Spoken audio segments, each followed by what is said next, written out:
Salve, salve nação. Jogo horroroso do Flamengo, apesar do 2-1. Cara, que jogo horrível. O que tá acontecendo com esse time, gente? Felipe Luiz. Cadê o Felipe Luiz do ano passado, meu Deus? Que loucura, mano. Bom, vou botar o vídeo pra rolar aqui pra mim não ficar mais puto do que eu já Agora, tô. no caso do Flamengo, se o Flamengo tem um elenco tão absurdo, Que nenhum dos outros dois citados tem. absurdo, ninguém tem. Ninguém tem. O elenco do Flamengo é absurdo. Eu até queria acessar aqui as trocas que foram efetuadas a partir do segundo tempo. Olha os caras que entraram no Flamengo. Carrascal, Plata, Nicolas de la Cruz, Samuel Lino e Bruno Henrique. Outro mundo. O mundo queria esses caras. O mundo queria esses caras. Mas são caras que não estão bem individualmente também, né? Não, mas quem Quem tá bem individualmente? Quem tá jogando não tá e quem tá no Cebolinha. banco também não tá. Talvez o Cebolinha esteja um pouquinho Melhor. acima deles. A defesa não tá bem, o conjunto do Flamengo. E o Felipe Luiz tem um desafio que foi citado, que é o Paquetá. O Paquetá, o que o Felipe Luiz falou é perfeito, ele é o treinador e é isso que acontece. O Paquetá, com a bola, vem jogar como meia. Ele joga pelo lado direito, a Arrascaeta pelo lado esquerdo. O Flamengo tem dois meias e hoje um ponta, que é um agudo, quem é? Cebolinha. E o lado direito? O lado direito, com esse movimento do Paquetá, o lateral tem que passar. O lateral tem que passar, o Pulgar fica, dá proteção com os dois zagueiros. O Alexandro pode fazer isso pelo lado esquerdo, sendo o quarto jogador. Então, dois zagueiros, mais o Alexandro, mais o Pulgar. E aí você libera o lateral direito para alcançar o fundo, da profundidade. Aí, cara, não acontece, né? Não acontece. Hoje isso realmente não aconteceu com o Flamengo. O lado direito com o Emerson Royal, ele tem um limite. O fundo do campo, o Flamengo não tem profundidade por ali. Então, o controle do Vitória, nesse sentido, passa a ser do meio para o lado do esquerdo. Alexandre aí bem destrambelhado hoje, sem necessidade. Sem Então, necessidade. É um Flamengo que não está legal, não está tecnicamente, não. Taticamente, não. Fisicamente. Não deve estar. Acordar para a temporada, o Flamengo já acordou? Não. Então é preocupante. Mas eu acredito que vai ter conserto. Só que é o seguinte, é um ano, cara, que já começou, o estadual está aí já para decidir. Já perdeu um título. Já perdeu um E tem outro para decidir. E o Brasileirão está rolando. E Lanús e Flamengo ganham uma outra dimensão com tudo isso que está acontecendo. Eu acho que a questão é que, como o início de temporada é abrupto por causa do brasileiro, é tudo para ontem. E o Flamengo já estreou na temporada, mal. O Flamengo que a gente espera ainda não vimos. Num jogo ele ganhou um jogo do Vasco. A gente até falou, nossa, o Flamengo começou bem, né, e tal, contra o Vasco depois. Muito bem. Não fez nenhum jogo bom. Agora, eu concordo com o Calçade. Quando a gente vê alguns movimentos defensivos, eles são falhos. E essa era a grande força do Flamengo ano passado. A saída de bola do Flamengo, que era muito bem executada, está muito ruim. Tanto que o Vitória, principalmente depois de tomar o gol, adianta a marcação, como fez contra o Palmeiras. Só que dessa vez o Flamengo sofreu. O Palmeiras, por causa disso, aplicou uma goleada. E a gente falava, não pode adiantar a marcação contra times desse nível. E você olha tecnicamente o Flamengo, ele tem atacantes melhores que os do Palmeiras. E só quero fazer um parênteses, porque eu estou vendo muita gente falar, o Paquetá não está jogando como ponta. O Paquetá faz a função que fazia o Gerson. O Felipe falou. Então, é um meia jogando. Então, tem um atacante pela esquerda, o Cebolinha, que também constrói.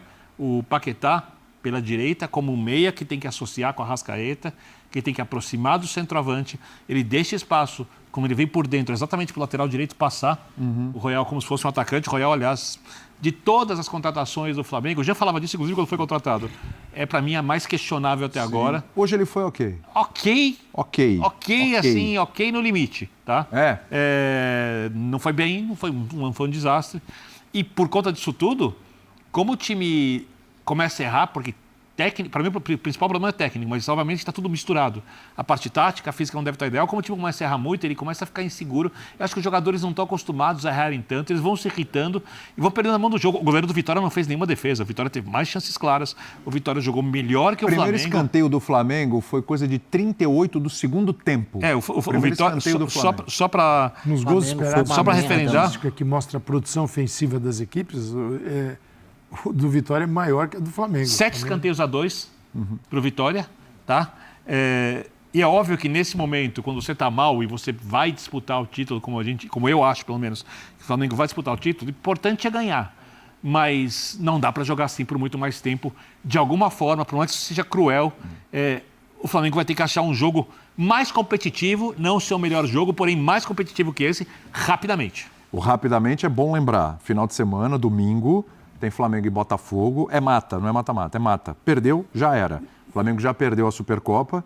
E o Flamengo, depois da quarta de cinzas, na quinta-feira, inclusive com nossa transmissão, a gente vai estar aqui, etc. O Flamengo vai já ter o jogo de ida com o Lanús. Na Argentina. Na Argentina. Então, assim, não é nada, é muita coisa já para esse começo de temporada. Ô, Jean, o Felipe Luiz começou a coletiva falando até do gramado. Tá na receita aí de hoje também o gramado ou não? Então, boa noite. Boa noite. Eu estava até curioso para ouvir as explicações do Felipe Luiz, porque de fato o Flamengo foi muito mal. Acho que por tudo que vocês falaram, foi uma vitória gigante, porque foi uma vitória de um time que não jogou absolutamente nada, que foi muito mal. E aí a gente tenta entender motivos para isso. Acho que ele falou de algumas coisas, mas o Flamengo... Ele não explicou, né, exatamente por que o Flamengo não conseguiu jogar. Porque não são só os erros defensivos, os erros nos dois lances, no lance em que o Vitória faz o gol e no lance do pênalti. É a dificuldade em mandar no jogo, em comandar as ações, em ter a bola o tempo todo, porque o Flamengo deveria ter qualidade para isso. E a própria, assim, discussão física, no momento em que você tem dois times, porque é isso, né? O Calçade acabou de trazer os nomes. Você, teoricamente, você pode mudar todo o time para o segundo tempo e manter um nível físico que o seu adversário não vai manter, por mais que, de fato, o Flamengo tenha começado a temporada mais tarde. Então, de fato... É preciso tentar entender, e o Felipe Luiz precisa tentar entender. Eu não sei se ele sabe por que as coisas estão nesse nível ainda. Que o gramado estava uma porcaria, cara, teve uns momentos ali em que a gente via as imagens, era um negócio inacreditável. E é por isso que eu sempre digo, cara, de novo a gente precisa, quando falar de gramado, a gente precisa ter um olhar mais abrangente, precisa olhar para tudo, é igual o papo do Andreas Pereira lá, quer dizer, a gente olha para problemas específicos em momentos específicos e nunca tenta resolver as coisas de maneira mais ampla e geral. Eu não vou entrar nessa discussão agora, vamos falar desse jogo, mas acho que foi um jogo de fato muito fraco e que o Flamengo vence aí por mérito e por qualidade do elenco que tem. Porque você olha o que é esse gol, né? Quer dizer, não é qualquer jogador que faz esse gol que o Cebolinha fez, não é qualquer jogador que faz o gol que o Pulgar fez. Então, isso vai acontecer muitas vezes com o Flamengo, e é normal que aconteça. Times com grandes jogadores, com jogadores melhores do que os do seu adversário, eles resolvem jogos em que eles atuam mal, né? Esses caras resolvem jogos em que o time atua mal. É um abismo entre Flamengo e Vitória. Exato, é um abismo e hoje acho que foi mais disso, né? A questão do Paquetá, eu acho que é uma questão para uma discussão legal, adaptação, mas que eu acho que não entra, quer dizer, não vamos começar a colocar na conta do Paquetá, que mais uma vez foi mal, é fato, né? Então acho que assim, ele tem jogado mal, mas não dá para colocar na conta do Paquetá, olhando para o elenco que o Flamengo tem e um elenco que já vem jogando junto desde o ano passado. O Paquetá acabou de chegar, exatamente. Eu vou usar um exemplo. Mas só uma coisinha, Calçade, acho que em relação ao Paquetá, não tem 10 dias de Brasil, mas hoje ele jogou como ponta sim, Birner. Sem a bola. É só pegar. Mas sem a bola ele recompõe. Sem a bola a mancha é sem a bola. Com a bola ele joga por dentro. Então, mas a mancha que eu estou olhando aqui de toques na bola também estão... E aí eu acho que tem a ver com o que o Calçade falou.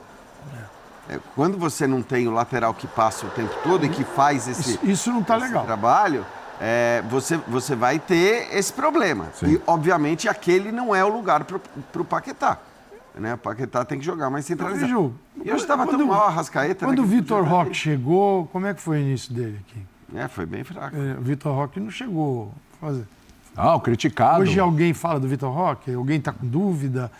Gente, a gente precisa dar um mínimo. O cara estava na Inglaterra, ele está em condição de jogo, porque ele está no meio da temporada na europeia, então ele pode jogar. Agora, adaptação, posicionamento, como falou o Filipe Luís, sem a bola, ele tem que voltar pelo lado direito, ele tem que fechar a linha de meio de campo, nesse formato que ele está jogando. Com a bola, ele vai por dentro, tanto que você não vê, o Paquetá não ocupou espaços no campo na profundidade ou linha de fundo. O Flamengo nunca vai fazer o Flamengo isso, né, ele ganha um outro meio, ao lado do Arrascaeta, que é importante. Agora, o lado direito tem que ser preenchido. Tem que ser preenchido por um lateral, seja o Varela ou o Emerson Royal. Agora, no YouTube tinha um fã de esportes falando, tem que logo definir os titulares. Gente, vamos lá. Você monta um elenco desse exatamente para você São duas histórias aí. Primeiro é que, se é o maior elenco do Brasil, você tem que parar um pouco desse negócio. Os titulares. Aí, esse é um ponto. Agora o segundo. O Rossi é titular ou é reserva? O Rossi é titular. E o Emerson Royal não. O Emerson Royal não. E Léo Ortiz, Léo Pereira e Alexandre? Seriam os titulares. Pulgar titular. Everton Araújo? Não. Joga o Jorginho. Então Exato. nós temos dois aqui. O Paquetá foi contratado. É titular. Pra ser A Arrascaeta. É titular. O Pedro. É titular. Aí tem o Everton Cebolinha que pode ser titular ou acho que nesse Ele se momento consolidou como é titular. indiscutível. Aí eu te falo, onde é que estão os reservas nesse time? Você tem duas posições e outra, definir titulares nesse Flamengo é um negócio muito estranho, porque tem jogo que pode ser pro Plata. Na visão do Filipe Luís, pode ser Plata até o Luiz Araújo. Exato. O jogo para 2-6. Hoje, porque tinha o Vitória, que teoricamente é um time que joga muito fechado, é bom você ter um centroavante ali, segurando os zagueiros, aproximação. Ele tem um arsenal, cara, para escalar com características o time que ele quiser. Então, sim, esse papo de que o titular é o reserva, opa... Não, Senão a gente vai ter que discutir que o Flamengo gastou mal. Ele pode até ter titulares para determinados tipos de jogos, né? Porque acho que isso ele vai falar. Tá bom, quando eu enfrentar o Palmeiras no Allianz, o Cruzeiro em Belo Horizonte, eu tenho um time titular que é esse time que eu imagino como o time ideal para enfrentar essas equipes mais fortes fora de casa. Agora, ele pode ter ideias para enfrentar, né, times mais frágeis no Maracanã. Então, assim, ele tem que ter, acho que, vários modelos. Agora, imaginar 11 titulares tendo essa tem uma pegadinha com a de história do jogador... Paquetá. Tem um colega nosso perguntou, porque falou, Paquetá, que jogava como segundo volante. Se o Paquetá atua como segundo volante, o Jorginho não vai para o banco. Você joga sem um jogador de mais pegada ali, de um time que marca muito alto o tempo inteiro. Porque ou o Paquetá, se forem agradar as pessoas que eu tenho visto aqui, ou joga de segundo volante e sai um cara que não pode sair, ou joga como meia e sai o outro que não pode sair, que é o Arrascaeta. Então, a função do Paquetá, a não ser que o Felipe queira um time mais agressivo contra equipes mais fracas, quando todo mundo estiver inteiro fisicamente, e decida abrir mão do Pulgar para ter Jorginho e Paquetá vindo de trás com construção, Jorginho um pouquinho mais recuado, porque o time vai ser pouco atacado, mas para isso precisa estar a marcação alta correta. O lugar do Paquetá é exatamente esse. Olhando o elenco do Flamengo. Também, né, Birner? Eu acho que assim, o Paquetá... Nesse desenho tático, óbvio, né? Então, exato, é isso que eu ia falar, porque o Paquetá é um jogador de um nível que acho que te permite imaginar que, beleza, pera lá, eu tinha o Pulgar e o Jorginho, agora eu tenho o Pulgar, Jorginho e Paquetá, posso ter os três em campo juntos, numa linha mais próxima? Pode ter, você pode jogar num... Eu vou dar um exemplo, mas você pode... 4-3-1-2, você pode jogar dessa maneira. Então, assim, eu acho que, obviamente, isso o Felipe não teve nem tempo de testar, de experimentar, porque ele vai ter que experimentar com o andamento dos jogos. O primeiro jogo desse time foi um jogo já valendo pelo campeonato. Com o Jorginho à disposição, eu quero ver o dia que não tiver o Paquetá, como é que ele vai usar no dia que não tiver a Arrascaeta, como é que ele vai usar o Paquetá. No lugar do Arrascaeta. No lugar do Arrascaeta. Ou no desenho exatamente no lugar do Arrascaeta, mas ele pode mudar até o formato no meio de campo. Mas ele o Jorginho, falou, né, com o Pulgar, Paquetá, Jorginho, ele pode até tentar encontrar um desenho diferente e aí jogar com um 4-3-3 mesmo. Ele tem alguns formatos. O mais desconfortável para o Paquetá é esse aqui. É esse de hoje. É isso. Eu também na hora que você a bola, você volta para marcar. A gente falou isso. Nação, cara, o Paquetá nessa posição não faz sentido, mano. Primeiro, o Carrascal, pra mim, tem que ser titular. E vem jogando na posição do Paquetá. Então, cara, vai ter que botar o Paquetá de segundo volante pra olhar o jogo de frente, pô. Ah, mas tem Jorginho e Pulgar. Mano, bota eles pra brigar ali, mano, por uma vaga, entendeu? O Flamengo não tá jogando nada, cara. Não tá jogando nada, pô. Cadê o futebol do ano passado? E a coletiva do Felipe Luiz, depois vocês deem uma olhada aí. É arrogância pura, velho. Falando que o Flamengo não precisa de volante. O Paquetá foi contratado pra jogar de meia. Então ele tá jogando a posição certa, meia direita. Ah, pelo amor de Deus, que meia o quê, cara? O maluco fica lá agarrado na ponta lá, mano. Marcando um lateral, pelo amor de Deus, cara. Paquetá, ó, jogador desse nível. Dessa fortuna que o Flamengo pagou. Tá marcando um lateral? Tá de brincadeira, pô. O Luiz tá de sacanagem. O time já também não tá ajudando muito. Aí o treinador também não se ajuda, pelo amor de Deus. E quem sofre é a gente, pô. Torcedor. Tá vendo uma porra de um jogo horroroso desse, cara. A gente vencemos o jogo de 2-1, mas foi a maior mentira de todas. E o Vitória mereceu ganhar o jogo, pô. Jogou muito mais que a gente. O Flamengo não chutou no gol, cara. Não fez nada, mano. Pelo amor de Deus. Que coisa horrorosa, velho. Horrível. O que resta é rezar, né? Pro jogo virar pra gente. E a gente voltar a jogar bem. Do jeito que tá, mano, a gente vai perder a Recopa, pô. Carioca, tô nem aí, mas a Recopa é importante. Já é quinta-feira, primeiro jogo na Argentina. Tá a cara da merda isso aí. Tá a cara da merda. E nação. Até o próximo vídeo e valeu. Se inscreve no canal aí, tamo junto.